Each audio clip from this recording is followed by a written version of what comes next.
Grand Rising, everyone. It's Shay Seeking, and this is more information on the fur trade. Um, it seems that the beaver has had a very, let's see, played an important role, I feel, to cover up something else that we are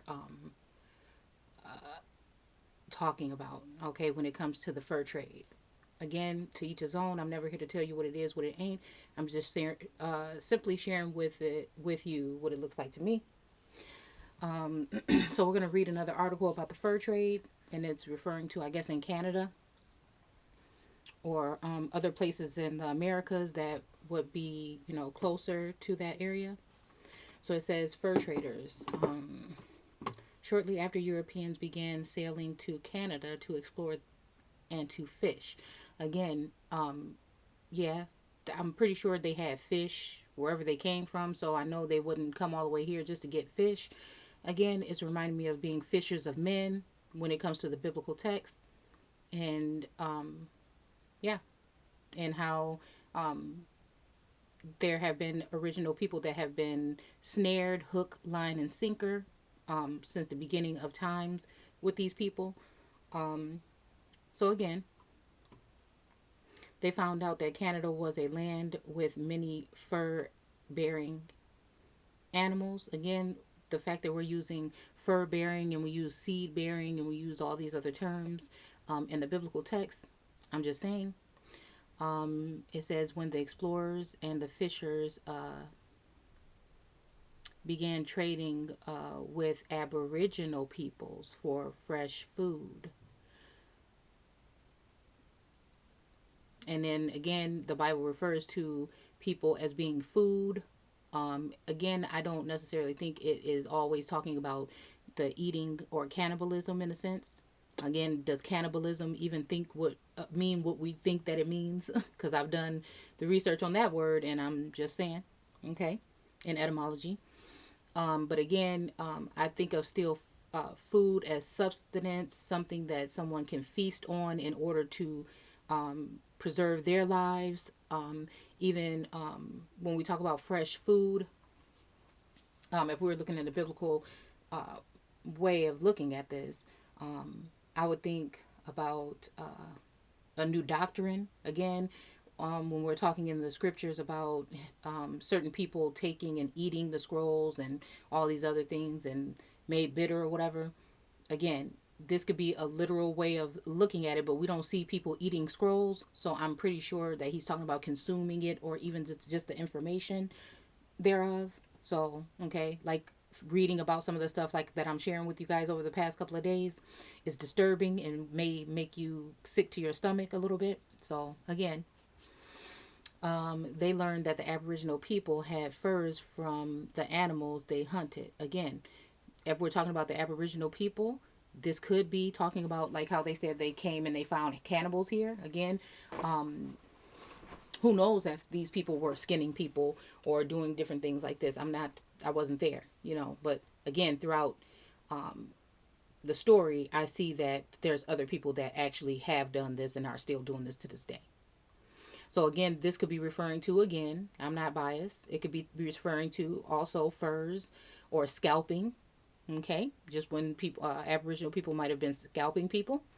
And they could also been adding that hair to their hair because we do know that adding hair on or wigs or weaves is not a thing that's new to anyone. That this has been done, just like they would kill an animal or something and wear the feathers. Why not? If someone's coming to your land and invading it and trying to harm your people, if you were able to clear out a group of these people and get rid of them by killing them or whatever you had to do, why wouldn't they take on? Same thing with any group, okay? From what we can hear and see in his story, okay? Doing something like this if this is a part of their nature, okay? So, um, let's see of the animals they hunted. The fur trade in Canada began because many Europeans wanted these furs, okay?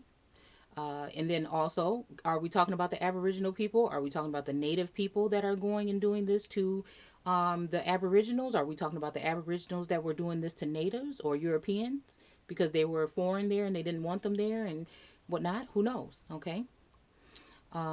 Europeans wanted these furs. Both the French and the English used furs, especially beaver fur. Again, just like in that other story that I'm going to come with you with later about this. I took down the information, so I'll just share with you then about this whole beaver fur. And again, I would just doubt that if these people were actually using Aborigine skin or melanated skin, I doubt that they would be just trapping a whole bunch of beavers in order to take their skin. Beavers are kind of large rodent animal style animals to me, but I mean that would just be a lot to have to keep skinning beavers and being careful around the smaller nature of the body. So again, to each his own. I don't know what they would have been, they could have been using the tails for something or whatever. Okay. So to make hats and to trim other clothing. Okay. They became partners in the fur trade with the Aboriginals. Again, are these the Aboriginals or are these the natives? Okay. Because they made sure in that other article to say African and Negro or African American. Okay. Is what they were after. Okay. So the French built trading post on St. Louis Lawrence River and traded with Aboriginal peoples who came to their post with furs. Later on, the French traveled west to find more furs. Again, and these people that were trading, they could have known what these people wanted it for, or they may not have known what they wanted it for. But anyway, again, a lot of things we think that people do know that they're a part of, they may not be very, privy on uh, what they're doing it for. That's just the bottom line. You either work or you don't eat. That's said in the Bible and it's said in history. Okay. The English traded with the Aboriginal peoples of Newfoundland and on the Atlantic coast south of the French settlements. The English formed the Hudson Bay Company in 1670 and built trading posts around Hudson Bay. The French and the English competed with each other to get more furs from. See, the French and the English competed with each other to get more furs from the Aboriginals. Now, is this meaning getting the fur from these people itself or from getting the furs from the Aboriginals that were catching it? I don't know. Okay. The fur trade caused many changes in the lives of the Europeans and the Aboriginal peoples. I guess that it might. Okay. The fur traders continued to the exploration of Canada as they traveled to new areas to find more fur. And I think this means more Negroes. Okay. The Aboriginal people they met helped them survive in the new areas. Okay. Sorry, that's my phone. I hate when it does that. The beginning of the fur trade. Now, before we finish this, let's go ahead and look over here as to what fur is. Okay, in etymology. Fur, late 14th century, or are we in the fourth day of Genesis, or the third? Okay, trimming or lining of a garment. The trimming or lining of a garment. Now, maybe we'll go on to talk about animals later on, but I would imagine I would have found something here that said the skin of animals or um, the epidermis of an animal or a being or something like that, or a bison or something like that. Okay. Again, bison also originate here, along with the origines. They also are big and strong, and they also have kinky hair around their on their bodies towards the head. Again, I think that these animals were very sacred to the American Aborigines, along with the alpacas or llamas and things like this as well. Okay, and notice that now with this coronavirus, they're talking about they found out llama DNA is going to help or something. I don't even get all the way into nothing really that much no more with this. Okay, so anyways, implied 1300s in surname Furhold or Furhood. Okay, probably from Old French forer, whatever, cover with fur. Okay, um, let's see, line clothing in general to cover, fill with. sheath, scabbard, scab, mm, via notion of covering. Okay, kind of like even when God made the covering for them. I don't think that that has nothing to do with it, but again, it just came to my mind.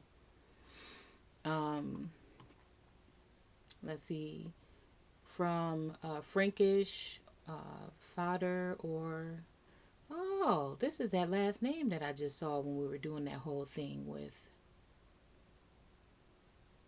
Huh. Okay. Another Germanic source, Proto Germanic, sheath, coat lining, a lining, German fodder, sword, a sheath, um, pa, to feed, to protect.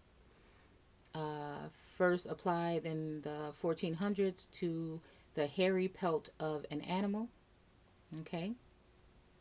So I don't know why that wouldn't have been the first thing that it would have said, because I would have thought that this would have been it. Okay, whether still on the animal or not. Okay, and again, if they consider some people to be beasts or animals that are not of that pure so-called white or European bloodlines that preside over us all now in the animal kingdom. Okay, those who are originals and those who sprung from the earth, which are the earthlings or the originals, or the melanated people that were on these continents before they came to colonize them, the animal or not. Okay, the old French noun might have had the sense of hide, fur, or pelt, and thus might serve as the immediate source of the English noun, but this is not attested. Absent this, the sense transfer from the lining to the material that goes to make it probably happened in English. Okay, an adjective from 1590. Okay. Again, I was just thinking about that whole thing of tanning your hide, meaning giving you a spanking or a whooping. Okay. So, fur, trimming or lining of a garment. Okay, I think this is the one we already read. So, as the noun. Okay. Okay, right here. To line. Okay. So, fur, meaning the for the verb. Okay, which would be in 1300, which could be the second day in Genesis or the third day. To line. Okay, so that's basically what it means. Okay, again, and remember, God did this with so-called Adam and Eve and whoever those other couple of people were that were in the. He gave someone skins at that time. Okay, and I feel there were other people in the garden, but okay. Dealer of dresses and furs. Okay, these are just related terms. Made of fur, covered. Um, Animal characteristics with human personalities. Also, of people who identify with them. Yeah, probably. There was a lot of tribes, whatever, at some point in time that had reference to the beaver, to the bison, to deer, to whatever. Okay. So pa, again, which reminds me of paternal or pa, like meaning to protect and feed. Okay. Fodder or types of grass. Again, when we're talking about grasses in this biblical text, we're talking about the offspring that came from either the Aboriginal and the indigenous, or the indigenous and the another group. Okay, so again, when it comes to the earth, and the dry land appeared, and the earth, and the dry land, and the land, and the barren land, and all these things, is talking about originals. When we're talking about the grasses and all these other fruits and everything, that's after the mixture, the fruit that fell from the tree after something was bred or intertwined or amalgamated or whatnot. Okay, so let's see. Bread, again, there we go with the whole feed. Okay, wait, to feed, fodder, panis, bread, feed, pasture, pastor. Well, I always tell you, those pastors leading you to that fine grass while something else is sneaking up on your ass And that's what's just been happening all this whole time, okay? Misled. And the Bible warns people of this particular thing being done. But again, it also says, let no man deceive you. So at the end of the day, who is it up to? Okay? So a pastor, a shepherd, okay, of sheep, okay? And it's so funny that people use that term sheeple today to describe the people that are not really considering and thinking really hard about the things that are going on in this so-called world today, and how all of us may be affected in the end. Okay, literally a feeder. Okay, so what are they feeding you that is not giving you any substance, and for how long? So again, that's up to you. Food, feed, cattle, chattel. I added chattel. Pasture. Okay, food for nourishment. Again, for their nourishment, like it talks about in Genesis. Okay, and they shall be meat. All of these things. A meat doesn't always have to mean meat either, because there was a help meat as well, and that's just someone that you know is a helper in a sense. Okay, kind of like how I feel like we're talking about like a president and a vice president. Okay. Okay, so a fur uncle something. Also, anyways, you guys can go ahead and look at all these terms if you'd like to. A trapper is somebody that traps animals. Okay, and then just for the heck of it, we'll just go ahead and look at what a tanner does. Sixpence, slang word for recorded in 1811. Slang, think it may be from tanner and skin. Rhyming slang for thin. Okay. A tanner. Noun one who tans leather. Okay. Tannery, a process of tanning or native formation from tan, uri, meaning place where tanning is done. Okay. A courier, one who dresses and colors leather after it is tanned. Okay. Belong to leather, hide, leather, skin. A skinner, a dealer in skins. Okay. One who skins. Um, One who straps, robs, or plunders, the name given to a band or of murderers. Okay. Uh, Loyalists in New York during the Revolution. Dealer in skin, a skinner, a tanner. Okay. So there you go. Let's see if there was anything else here. Okay. Yeah, no. Okay. So let's go back. Okay. So the beginning of the fur trade, the fur in Canada began slowly. At first, Europeans thought the new land was only a good source for fishing. Again, are those people being, brought into a certain religion, okay, to help with their purposes, okay? Or their fish that came from the sea, okay, like the fowl of the air that come from other lands. Some of them are land. If you look at some of the heraldry and some of the animals tied to some of these founding fathers and their fathers and whatnot, you'll notice that some are land and water birds, meaning that they're mixed with the land and the water. Some are not, again, okay.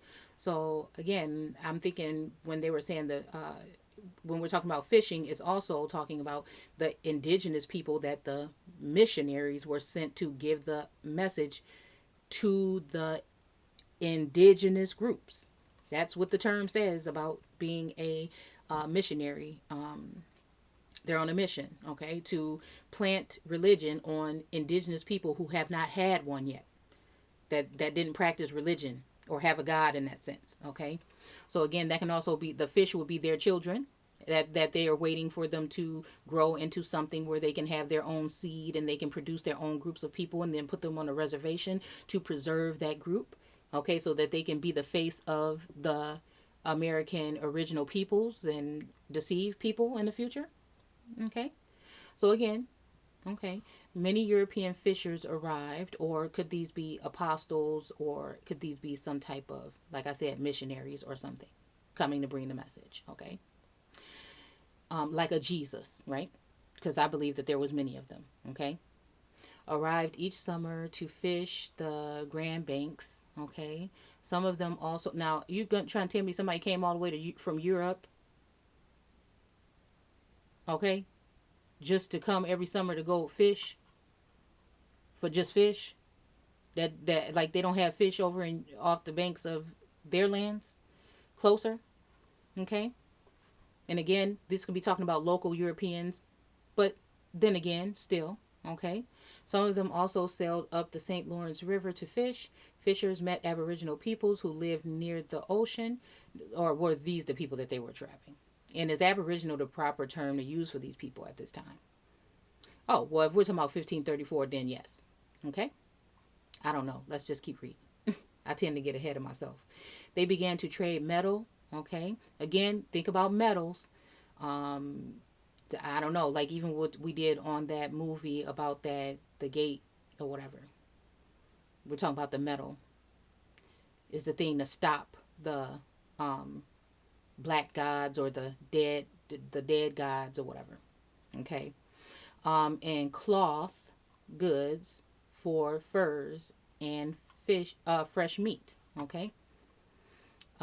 Explorers are mm, also met Aboriginal peoples on their voyages, as Cartier um, sailed past the coast of New Brunswick in 1534. He met Mi'kmaq. I don't know. It sounds like Micmac. Okay, people who were eager to trade with him. The Aboriginal people liked the goods from Europe. Okay. Now, could this also be talking about the Aboriginals, or even if we say that there were some Moorish groups here, and how they are said to have been liking so called white or Caucasian or European or foreign women, and they kept brothels with them in them? Who knows if this is the case? Because then this world doesn't regard women, no matter what nationality supposedly you are. Okay, more and more of them began to travel to the coast of St. Lawrence River each summer to trade. They traded their furs for knives, axes, pots, and other goods. The Europeans began to realize the great wealth could be made by selling furs from Canada. Furs from Canada were easy to sell in Europe. Ships began sailing to Canada just to trade for furs. That's crazy. That's crazy. Okay, so I don't know. Even let's just see how much a fucking fur coat would cost back then, 25 cents or something. I mean, I'm being funny, but I'm not. You know what I'm saying? Back in those days, 15, 1600s, how much could a fur coat really be? For and they have to be coming for people that have lots of money. Royalty or something like that have a lot of money. So I don't know. Okay, some fishers stopped fishing and became fur traders instead. Again, okay, so they stopped what it could be fishing, but it could be also preaching the gospel or something, and then started to get into the money part. Okay, or they got aggravated with the people and couldn't do nothing with them, and so they just said we got to do this. Okay, so the French traders began sailing farther up the St. Lawrence River looking for Aboriginal people with furs to trade. The French claimed this area for France, so they only could trade for the furs in the region. The English claimed Newfoundland and the Atlantic coast of what is now the United States. The fur trade grew. Merchants in France started companies to collect the furs in Canada. In the 1600s, one of the French companies built a trading post at Tad whatever Sac. Okay, so it could trade there all here. I don't know if this is supposed to be year, maybe. I don't know. The post did not last very long. The French did not know how to survive in the cold, showy. I don't know if this is supposed to be snowy. Canadian weathers. In 1603, the French tried again to build a lasting trading post. Chaplin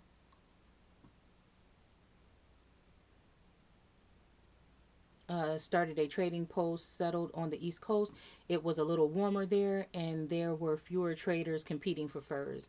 60 French settlers went. to the new post of Port Royal on the Bay of Fundy, Port.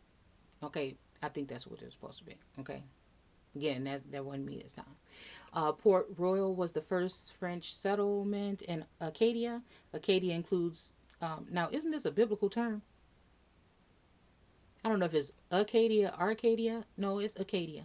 Okay, including Nova Scotia, New Brunswick, Prince Edward Island, and the Ga- Gasp Peninsula. The French settlers met the, again, I'm just going to call them the Micmac people who lived nearby. The French traded, and again, these could have been original peoples at this time, possibly, but they also could have been a lighter version. They could have been Israelites. They could have been Hebrews, which I would, if I would pick any word in the Bible that might be referring to originals, in a sense, would be Hebrews.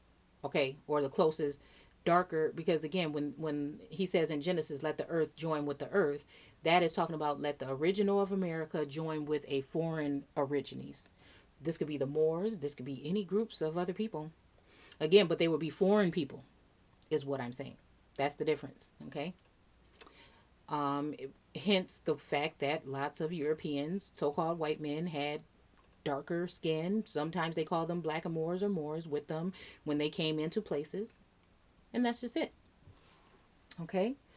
The French traded for furs with the Micmac and became their friends, but the fur from the Micmac were not enough to pay for the settlement at Port Royal. In 1608, the French tried another spot for their trading post. This time, Champlain chose the spot where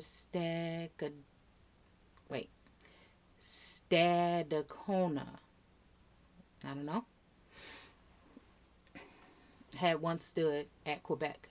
Later on, the French built other trading posts along the St. Lawrence River. The St. Lawrence River Valley uh, was a good place for fur trading. It was close to a rich supply for fur. Many rivers in the valley went inland. The French could easily ship the furs brought, not bought, brought from the Aboriginal peoples back to France. Many Aboriginal peoples who lived near the St. Lawrence Valley, such as the Huron and the Algonquin, again, don't forget that the first Bible written in America by Eliot, whatever his name was in Algonquin, became the trading partners of the French. South of the Great Lakes lived the Iroquois, a group of 5 Aboriginal peoples who had joined together. I don't know if this is the 5 civilized tribes or 5 groups. The Iroquois became trading partners of the English traders on the Hudson River. As the fur trade grew, the Iroquois wanted to trade more furs with the English partners. There were no Okay. There were no longer many furs in the Iroquois and Huron lands. Again, is that them getting rid of their old counterparts? Same way God says that He has a land set up for the people, but He needs to get rid of the people that are already there. And how did He do that? By moving them around, killing them, enslaving them, or trading them. Both groups wanted to trade for furs with other Aboriginal groups further west, but the Huron controlled the water routes of the west. During the 1600s, the Iroquois fought with the French Huron Trading Partnership for control over the source of furs. The Iroquois set war parties armed with English guns to the St. Lawrence Valley to try to drive the French away. They attacked, and again, don't forget that a lot of these Frenchmen, I've read and seen things that had to do with French people that looked like Aboriginal people, but they were French. Okay, some of these French were darker view people. They attacked the Hurania to stop the Huron from blocking, okay, uh, the trade routes. By 1650, many Huron had been killed. The rest fled to live with the other Aboriginal groups. In 1690, the French defeated the Iroquois and the Iroquois Wars ended.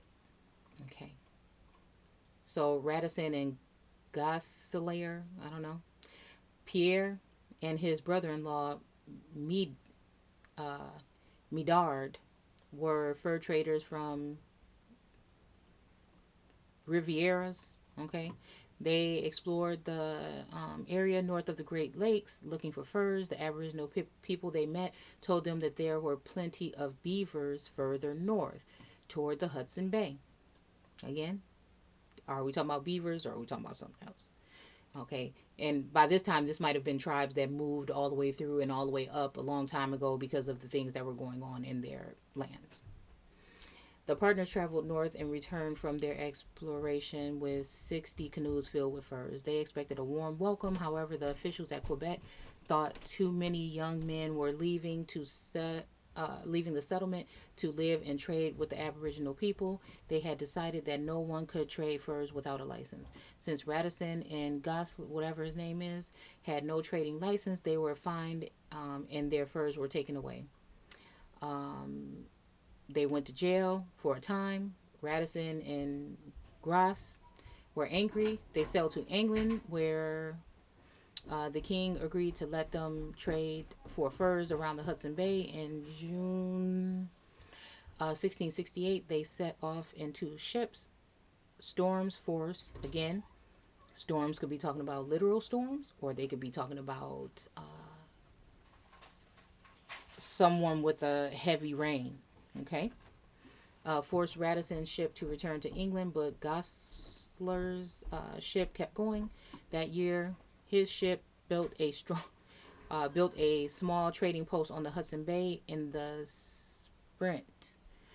He and his crew traded with a large group of Aboriginal people. When Grossler's ship returned to England, it now again, and when it returned to England, or is this English territories?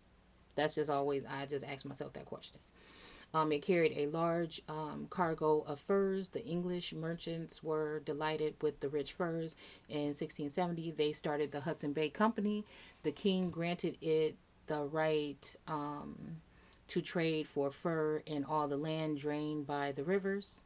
Again, the king granted the right to trade furs in all the lands. These are probably the dry lands or the barren lands that were drained by the river. And the river represents the groups of people that were coming in and out on the rivers. Flowing into the Hudson Bay, I'm just saying it could be, okay? There were now three important fur trading areas in North America. The English traded on the Hudson Bay and on the Hudson River further south. The French traded along the St. Lawrence River and near the Great Lakes. Okay? Where am I at? Okay. The Hudson Bay Company, the English who worked for the Hudson Bay Company built trading posts on the shores of the Hudson Bay. They were called factories because the person in charge was called a chief factor. The factories were built on rivers flowed into the bay so that it was easy for Aboriginal peoples to bring their furs to the post. That just sounds like some trickery going on in this writing. Many people worked at the factories. The chief factory, the clerk, and sometimes a junior clerk did the trading. Other people, such as doctors, carpenters, doctors. We all know what experience Aboriginal people have had with these people. Carpenters, or masons or builders, possibly. And tailors. Again, a tailor is someone who alters or changes something. Okay. Also lived in the post. Okay. The English and French had different ways of trading with the Aboriginal peoples. Instead of traveling to trade with them, as the French did, the English company traders stayed in their trading posts. They waited for the Aboriginal people to bring their asses or furs to the post, and then what would they do? Trap them, possibly. The English fur traders did not try to build lasting settlements as the French did, again, because by that time you'll be found out and the people will not trust you, or they will not even be coming back to that part anymore, so they have to move around, I would think, if that's the case. The English who came to the Hudson Bay were interested only in trading furs. The French and the English competed with each other for furs from the Aboriginal people. Okay, so I'm going to stop right there and then we'll just do a part two because I don't want the video to be too long. Again, thanks for watching. Don't forget to comment, rate, or subscribe. You can also join us on the Facebook group American Aborigines Unchained or on Instagram at Shay_seeking. And if this video is something that I end up loading to Facebook, um, straight to Facebook, then you can also find me back on the YouTube channel, American Aborigines Unchained. So, again, thanks a lot and take care.